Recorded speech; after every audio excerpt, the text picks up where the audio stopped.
How's everybody doing? For today's video, I thought I'd show you a little something with a little story also. Little nostalgia. See here what I've got. I've got these blocks. I know I've showed you them before, but it's to tell you that ever since I've been young, while I was young, I've had a passion for the arts and for wood. Building things, like it's in my blood. But what I'm trying to say is that growing up, we used to have Legos. You know, anybody remembers? Like, they would sell the Legos in these big buckets. And you could build all kinds of things. You know, they came with the doors, the windows, everything you needed to build with your imagination. But as time progressed, what happened is they started making these Lego kits, you know, and then they came out with the Lego movies and all that with the kids. I couldn't do with them the same thing that I used to do when I was young with Legos, because it got to a point that if you wanted to build something, you had to buy the kits separately, and that's expensive, like $20 to $30 to make like an airplane, or you know, like some of the Star Wars collections. Very expensive. Oh, that's good. But it would have been nice if we could have still gotten the big buckets of the Lego pieces that, you know, could build up like puzzles. So, what I'm getting to is I, well, sort of self-taught myself how to build things with blocks of wood and all kinds of wood.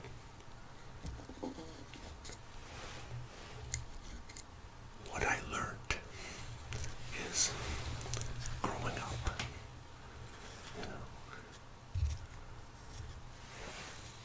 where would I get the wood? Okay, we could go and cut the wood down and bring it to the lumber yard, which we've done before. You know, you get it planed and the whole thing sanded and all that. But what I found out is you have these shops, you know, manufacturing shops, where they make cabinets, you know, for the kitchens.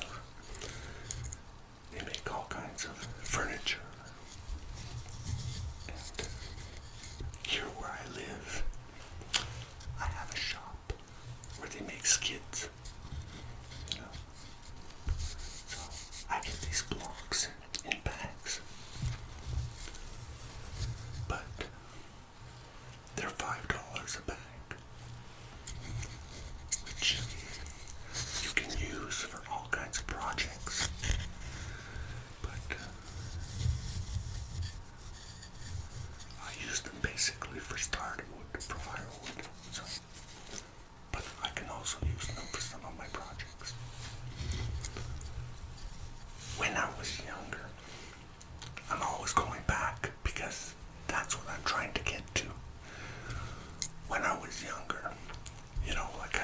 was saying, with the farm,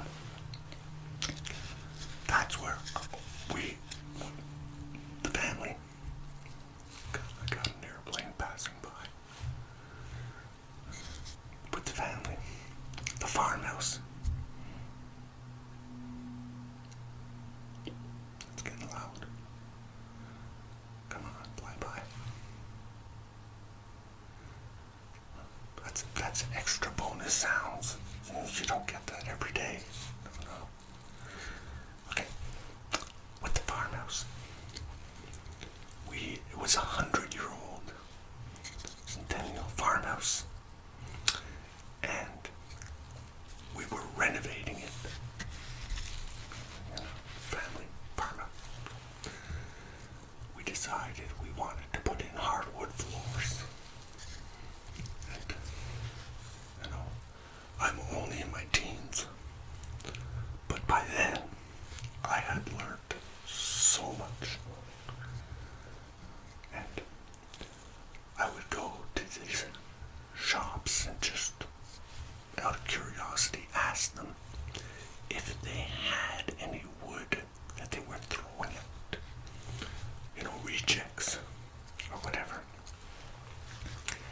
And it got that they had these bags of parquetry, for the hardwood floors, which were just little cubes, just little pieces of wood, like this, just small pieces, not big, just little.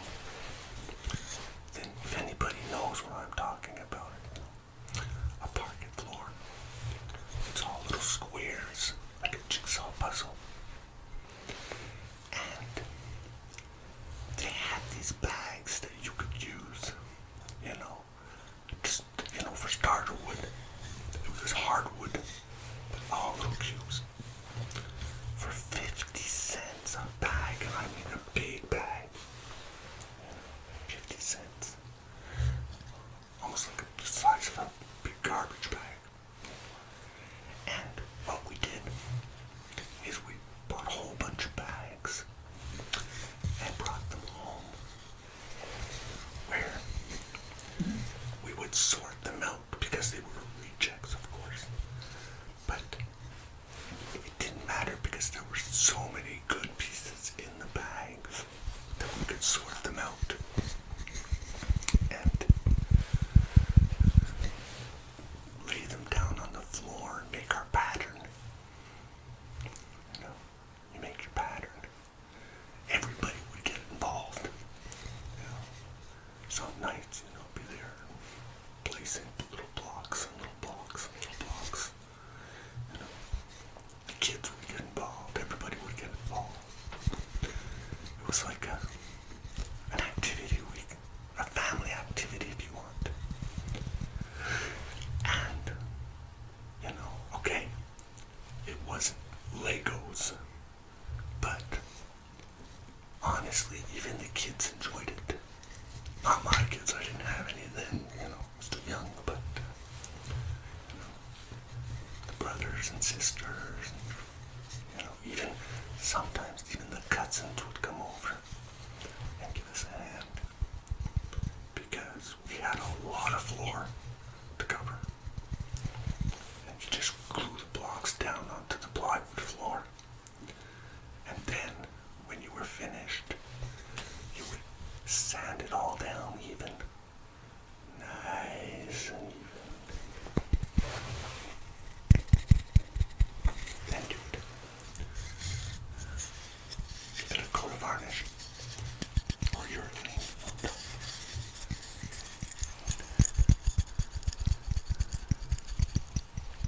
Of course, it took long to do, but it wasn't just about the money, because you could buy the parquetry so much a square foot, but it was the activity to know that we were restoring the farmhouse, but with our own hands, like really,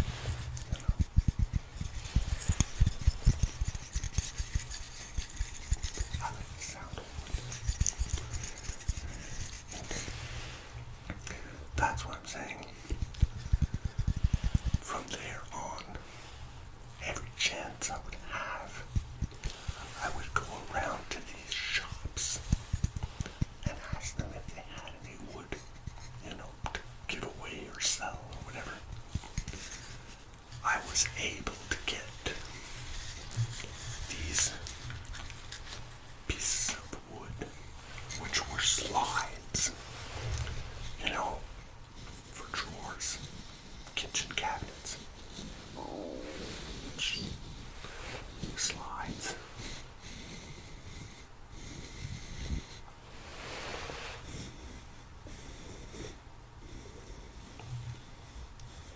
And they were just throwing them out. So I filled up my trailer and I brought them home. And I said, what could I do with that? Well, I could have burnt it because it was hardwood and the wood stove. But instead, what I did is I built a whole outdoor patio set. 4 chairs, the table, the whole thing. We're outdoors. They were solid. And they were slidable.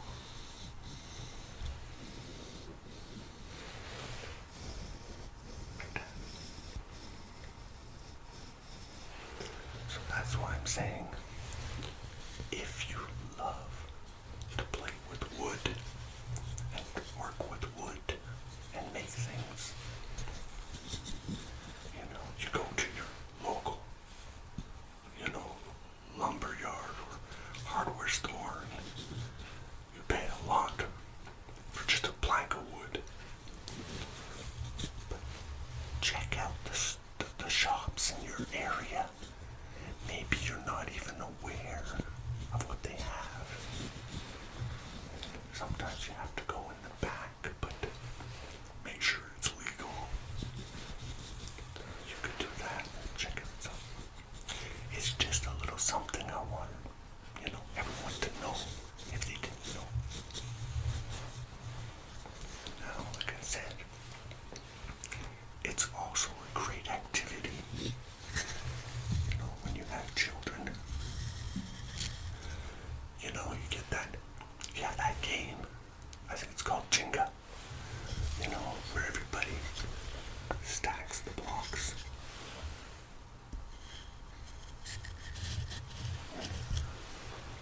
And then you have to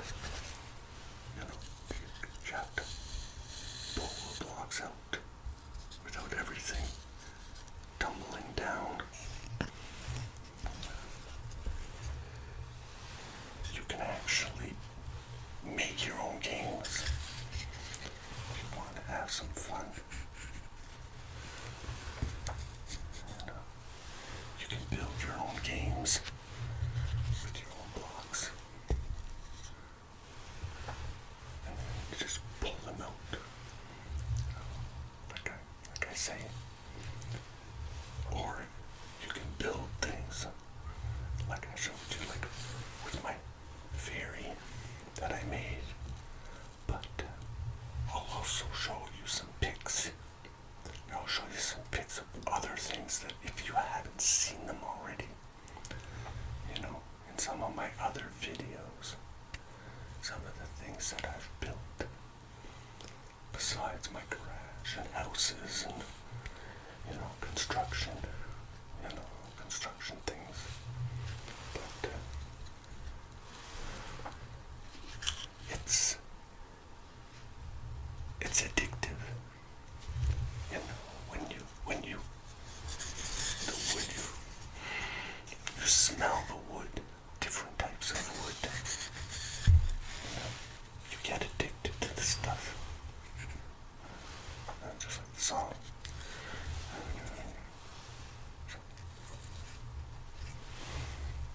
Like when you're walking in the forest and you smell the pine trees,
say all the time, we didn't have all that technology, to melt our brains.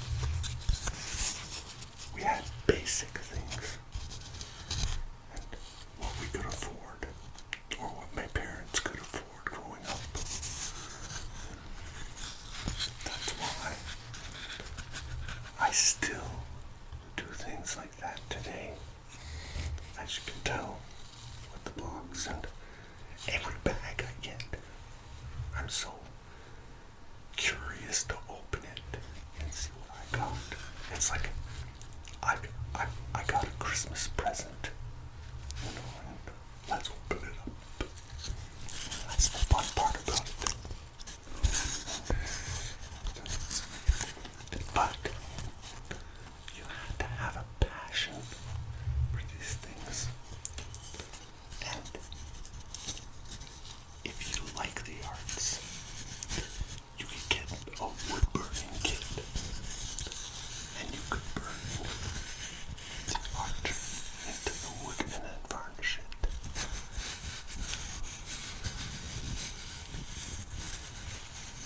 It's good for even children of a certain age, but I know adults who used to do that a lot growing up too.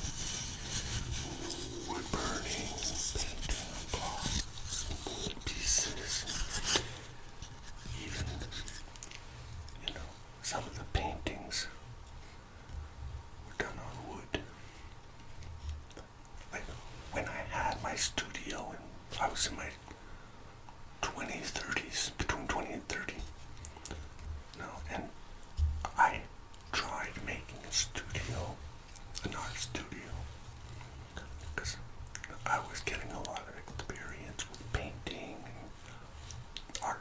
And I was doing a lot of sketching, drawing and stuff. I started making these billboards, for, farms and little companies. They were big billboards on a big sheet of plywood, like 4 feet by 8 feet, that they could hang up to show their like if it was an orchard or whatever, with apple trees, the blue sky, all the lovely paysage, you would say in French, landscape.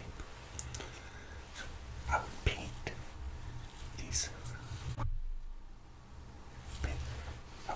These canvases on these pieces of plywood, and it paid not too bad, I'm telling you. Okay, not enough to get rich, but then I upgraded my studio and I started doing lettering on trucks and airbrushing on motorcycles and bikes and cars and stuff. But it got to a point, I think it was the early 90s, I think. Going into the 90s and stuff.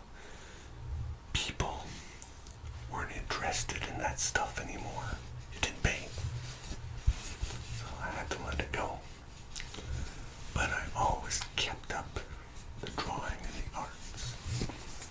And that's where I say, like in my previous videos, some things that I've done.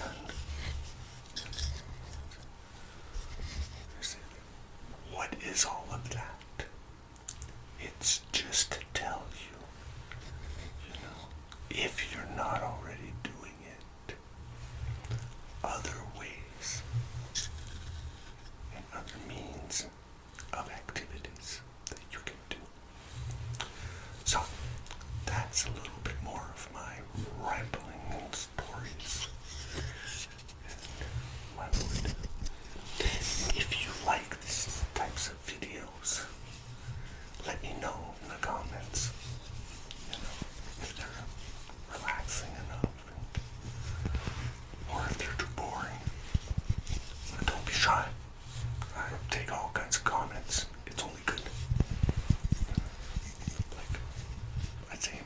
sometimes too.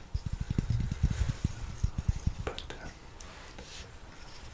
I'll be coming back soon eventually too, with some of my cooking videos and stuff. But right now I'm taking a break because I'm having trouble to feel my arms with all the shoveling I've been doing. And I mean, I got snowbanks like 7, 8 feet high, so I hope winter's coming to an end. Y'all take care. Love you. And like I say,